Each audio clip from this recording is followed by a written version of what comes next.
शेतकरी मित्रांनो, हरभरा पिकामध्ये आपल्याला डॉलर एकरी 15 ते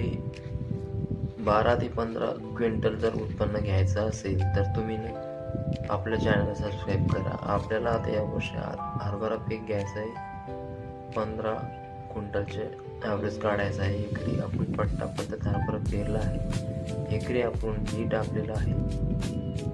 50 ते 55 किलो आपला हरभरा जास्त दाट पेरला आहे आपण यावेळेस, आणि पट्टा पद्धत ठिबकमध्ये टाकलेला आहे. याला आपण खत टाकले 10-26 एकरी 1 बॅग. तुम्हाला पण जर हरभरा पिकाचं चांगलं उत्पन्न घ्यायचं असेल तर तुम्ही पण हरभऱ्याचा जे काही दाण्यांची संख्या आहे ती जास्त करावी, जेणेकरून आपलं उत्पन्न वाढू शकतं. आणि त्याला फवारण्या कोणत्या घ्यायला पाहिजे आपण नेक्स्ट व्हिडिओ सांगू. चॅनल सबस्क्राईब करा.